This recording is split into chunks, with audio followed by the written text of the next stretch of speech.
situation de chacun et procéderont au paiement selon les moyens de l'État durant l'année 2025. Nous avons également lancé les audits fiscaux pour lutter contre la fraude fiscale et l'évitement fiscal. Cet exercice de construction, cet exercice de déconstruction,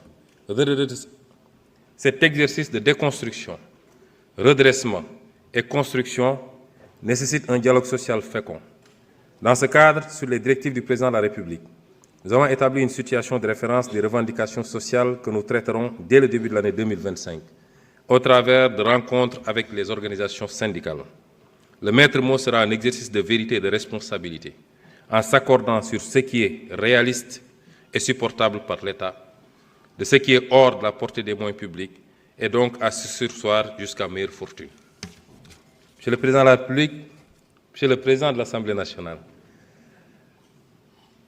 ça fait longtemps que j'ai été absent de l'Assemblée, et ça, chaque minute, je siège à...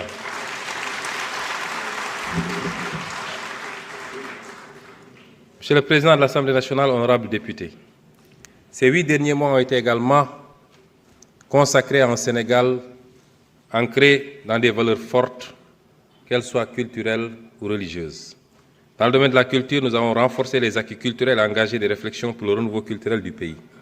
Nous avons également répondu à une vieille doléance des artistes en adoptant en octobre 2024 un décret sur la rémunération de la copie privée. Nous avons aussi préservé, en l'achetant, la bibliothèque de l'ancien président Léopold Sédar Senghor qui avait été mise aux enchères.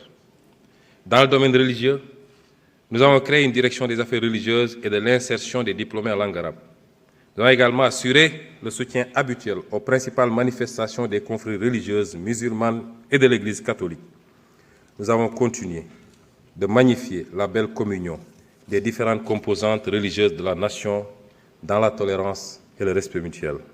Enfin, dans le domaine de la presse, mon gouvernement a procédé à la restructuration du secteur des médias avec le retour à l'orthodoxie en matière de déclaration d'activité et le respect des préconisations légales et réglementaires. Ces constats et ce bilan d'étape non exhaustif, j'ai essayé de vous en épargner puisqu'il était beaucoup plus long, nous amènent à constater l'exigence de poser des ruptures fortes. Des ruptures à poser, Monsieur le Président de l'Assemblée nationale, honorables députés. L'état des lieux dressé sur ce dossier est particulièrement grave. Notre ambition de mettre le Sénégal sur une nouvelle trajectoire n'est pas compatible avec ces méthodes du passé. Là-dessus, nous avons reçu du peuple sénégalais un mandat clair, la rupture. Un changement profond de paradigme dans les politiques publiques s'impose, aussi bien dans le contenu que dans la méthode. Dans ce cadre, notre gouvernement a opté pour 7 ruptures majeures, dont les premières applications se sont traduites depuis le mois d'avril 2024 par des avancées concrètes et des réalisations tangibles. La première rupture, c'est le retour de l'ambition. C'est le retour de l'ambition. Nous sommes capables de nous développer et nous le ferons par nous-mêmes. L'histoire sur les 2 derniers siècles ferait d'exemples de nations qui ont su, en une à 2 générations, passer de la pauvreté absolue au développement, ou du tiers au premier monde, pour citer l'ancien Premier ministre de Singapour, Lee Kuan Yew. Voilà l'ambition que nous avons pour notre pays. Pour cela, nous devons commencer par nous regarder autrement, pour croire en nous-mêmes. 3 siècles de traite, d'asservissement et de dépendance ont sournoisement diffusé un complexe du colonisé. Nous devons en sortir et inculquer à nos enfants une culture de fierté et d'ambition. Nous devons en outre sortir de la défiance mutuelle et voir l'avenir en confiance. Nous devons avoir une confiance paisible, mais inébranlable, en nous-mêmes et au génie de notre peuple. Confiance en nos compétences locales pour penser notre développement. Confiance en notre secteur privé national, dans le cadre d'un patriotisme économique réfléchi, stratégique et assumé, pour valoriser pleinement nos ressources locales et développer des moteurs de croissance endogènes et compétitifs. La seconde rupture est celle du passage d'une logique d'urgence et de saupoudrage à court terme à une logique de vision et de planification à long terme. Si nous voulons être développés dans 1 à 2 générations, c'est maintenant qu'il faut définir ce que nous voulons devenir et commencer pas à pas, mandat après mandat, à poser les briques successives vers ce Sénégal de demain. Nos classes politiques ont pris l'habitude de faire miroiter des miracles d'ici la prochaine élection. Comme nous avons des élections tous les 2 à 5 ans, la vision et l'action sont focalisées sur le court terme et les trésors de ressources financières, humaines et de temps mobilisés de façon non coordonnée dans la recherche d'effets spectaculaires du jour au lendemain nous ont fatalement retombé, tel Sisyphe, au pied de la montagne, avec notre fardeau toujours plus lourd et nos forces toujours moins vives, de la vanité de nos efforts. Dès lors, en lieu et place d'une vision ambitieuse, construite progressivement et méthodiquement, nous voyons une ribambelle de projets, d'urgences parfois douteuses, qui poussent comme des champignons et évoluent au fil de l'actualité et des inaugurations sur catalogue. Au final, l'action publique se résume essentiellement à du saupoudrage. Elle mobilise le temps et l'énergie de nombreux acteurs. Elle coûte cher, mais a peu d'impact. Les citoyens n'en sont pas dupes. Au demeurant, même si les leviers d'action contre cette gabegie leur manquent, ne nous y trompons pas. En votant massivement pour le projet, c'est bien cette culture politicienne du saupoudrage de courte vue que les Sénégalais ont rejetée avec fracas. Ils savent que rien de solide pour leur avenir et l'avenir de leurs enfants ne se fera sans une vision ambitieuse, une planification sérieuse et une exécution rigoureuse. Ainsi, une rupture avec cette culture. Notre gouvernement, en rupture avec cette culture, notre gouvernement définira de façon précise le Sénégal que nous voulons pour demain, non pas en nous confinant à 2 ans, 5 ans ou la prochaine élection, mais armés d'une vision à 25 ans qui nous permette de nous attaquer de façon résolue aux batailles prioritaires pour sa mise en œuvre. Par ce moyen seulement, nous pourrons adopter des réponses sérieuses et durables aux aspirations des Sénégalais, en finalisant certaines et en initiant d'autres, en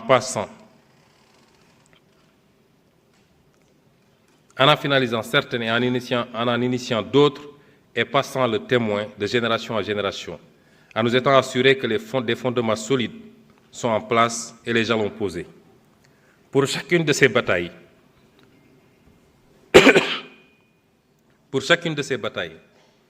notre gouvernement communiquera de façon honnête, transparente et responsable avec les citoyens. L'obsession de la prochaine élection, les pressions politiques du moment ne doivent pas dévier les actions sur le court terme et produire des effets détournés dans la conduite de politique et de décisions qui exigent une vision à long terme.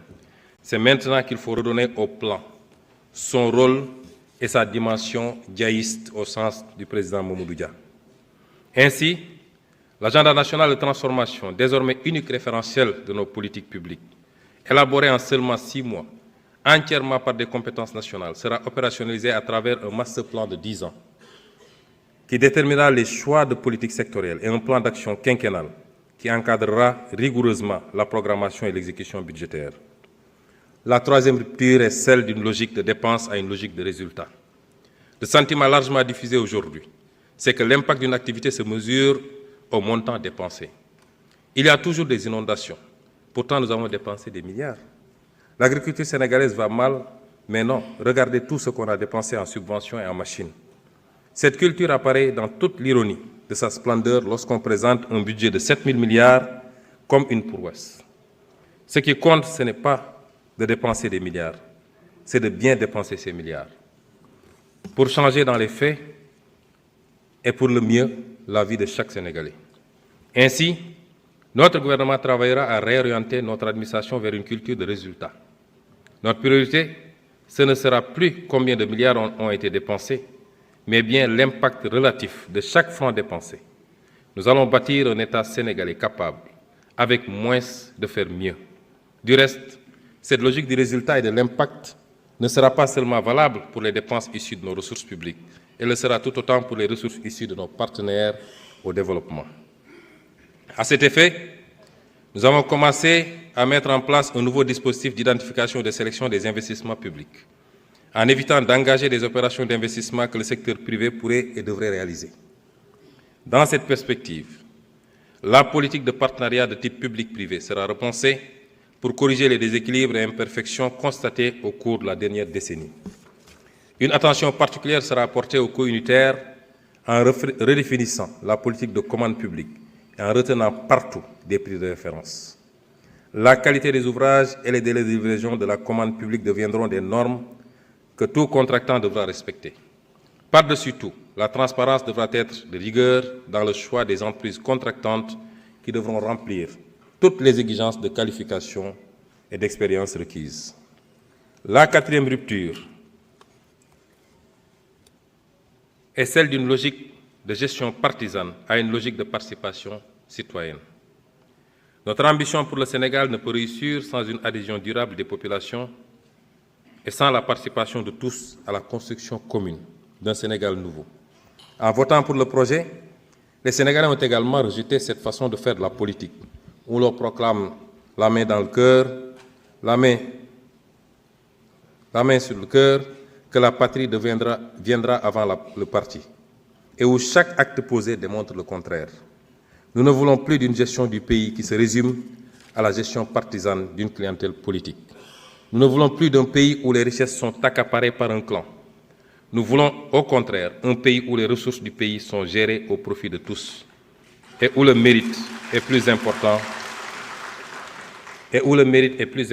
que l'appartenance familiale, ethnique ou politique. La cinquième rupture consacre le passage d'une gestion centralisée à outrance à une logique de gestion déconcentrée, une logique, disons, territorialisée. En effet, notre ambition pour le Sénégal ne pourra être réalisée sans une gestion plus proche des territoires.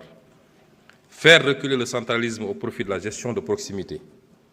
Notre action sera dès lors de procéder à de profondes réformes en matière de décentralisation, de fiscalité et de gestion budgétaire, entre autres, afin de libérer le potentiel de notre terroir.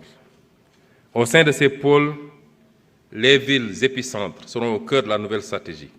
Elles bénéficieront d'investissements conséquents en matière d'eau et d'assainissement, d'électrification, de gestion des déchets, d'infrastructures de transport et numérique, et j'en passe. Dans la même foulée, la décentralisation sera approfondie en renforçant les compétences, les capacités et les moyens financiers des collectivités territoriales. La charte de la déconcentration sera intégralement mise en œuvre afin de rapprocher l'administration des usagers du service public. La sixième rupture consiste à bannir la logique d'accaparement au profit d'une minorité, au profit d'une logique d'équité et de justice.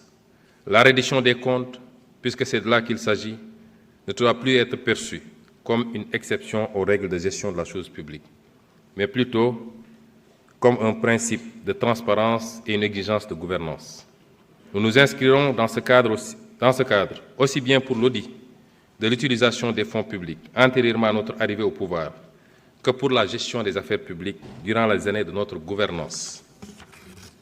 L'État veillera à ce que les structures de contrôle et les juridictions compétentes puissent exercer leurs missions respectives, conformément aux lois et règlements, mais également en application des principes de la séparation des pouvoirs et de la présomption d'innocence. Nous mettrons ainsi en œuvre les conclusions des assises de la justice ayant fait l'objet de consensus et poursuivrons les consultations et le dialogue pour bâtir un pacte social durable. Nul ne pourra désormais se prévaloir d'une proximité partisane pour accéder à des faveurs indues ou se protéger de sanctions méritées. Chaque talent national sera promis en ne tenant compte ni de son origine, ni de sa religion, ni de son appartenance partisane. Enfin, la septième rupture implique le passage d'une administration bureaucratique à une administration moderne et performante. L'administration doit être le fer de lance de la conduite du changement auquel nous invite le chef de l'État. Elle sera plus attentive et orientée vers la satisfaction de l'usager. Le clientélisme y sera aboli, conformément à l'invite du chef de l'État aux agents de l'administration. Chaque agent de l'État, à quelque niveau qu'il soit, devra faire sien le nouveau paradigme d'une administration performante et moderne. À cet effet, le gouvernement engagera les réformes idoines pour doter les services administratifs de capacités humaines qualifiées et motivées, ainsi que des moyens de fonctionnement liés, tout en amplifiant la lutte contre le gaspillage dans les dépenses courantes. La corruption et la concussion seront combattues sans faiblesse, en commençant par accélérer l'automatisation des procédures administratives. Nous avons déjà entrepris de bâtir une administration publique autour des principes de probité et d'intégrité, autour du Djoub, du Djoubel et du Djoubbanti. Monsieur le Président de l'Assemblée nationale, honorables députés, après vous avoir rappelé ces principes et après vous avoir dressé l'état des lieux, vous avoir rappelé les 7 principes qui vont fonder notre logique de rupture, nous allons faire quelques développements sur le cap 2025-2029. Les ruptures que je viens d'évoquer guideront notre stratégie opérationnelle pour les 5 prochaines années. Pour cela, notre premier devoir est de traduire la vision du chef de l'État de façon concrète, pour qu'elle soit partagée et que chaque Sénégalais soit fier d'en parler, soit fier chaque jour d'y apporter sa pierre. D'abord, un Sénégal souverain sera une réalité tangible si nous nous en donnons les moyens en matière économique, énergétique, alimentaire, pharmaceutique, scientifique, technologique et sécuritaire. Un Sénégal juste repose sur une véritable paix sociale, une nation où règne la justice, l'équité, l'unité et la cohésion nationale. Un Sénégal prospère implique de tripler le revenu par habitant pour rejoindre la catégorie supérieure des pays à revenus intermédiaires, et cette ambition sera réalisée grâce à une croissance annuelle minimale de 6,5% sur 25 ans qui transforme qualitativement la vie des populations. Croissance inclusive, s'entend, et une croissance endogène également. Monsieur le Président de l'Assemblée nationale, honorables députés, l'agenda national de transformation se décline en 4 axes, à savoir, premier axe, une économie compétitive. Deuxième axe, un capital humain de qualité et l'équité sociale. Troisième axe, un aménagement et un développement durable. Et enfin, quatrième axe, une bonne gouvernance et un engagement africain.